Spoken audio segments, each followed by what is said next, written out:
A new report has revealed Adani would have to provide financial assurance of up to $2 billion for the rehabilitation of the Carmichael mine proposed for central Queensland. The Indian miner has postponed its final investment decision on whether to go ahead with the $21 billion coal and rail project. Adani wants to build Australia's biggest coal mine in the heart of Queensland's Galilee basin.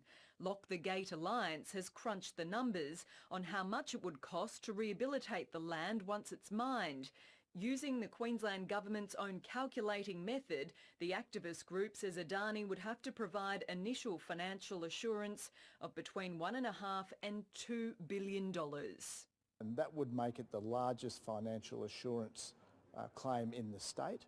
It's essential that the government gets this right. It's a huge mine. It'll have a huge footprint.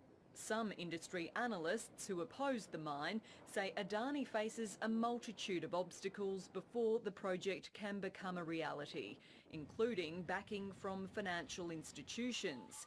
And rehabilitation poses just another hurdle.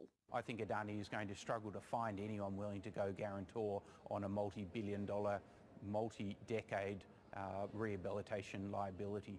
The Queensland Government has announced reforms to ensure that mining rehabilitation is done progressively and that financial assurance is provided to protect taxpayers from the risk of abandoned mines.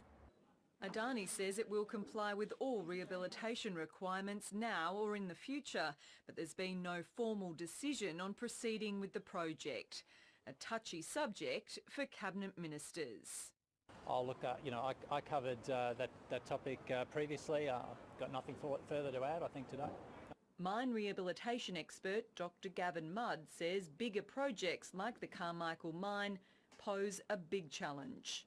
I think this report is a very realistic assessment, and I think the industry and government need to get past the sort of historic practice of generally treating things like bonds and the cost of rehabilitation as very commercially sensitive and therefore held confidential, and start to work in a much more public and transparent manner.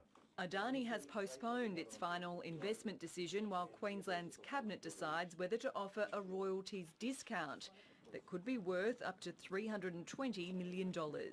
Louisa, Rebgetz, ABC News.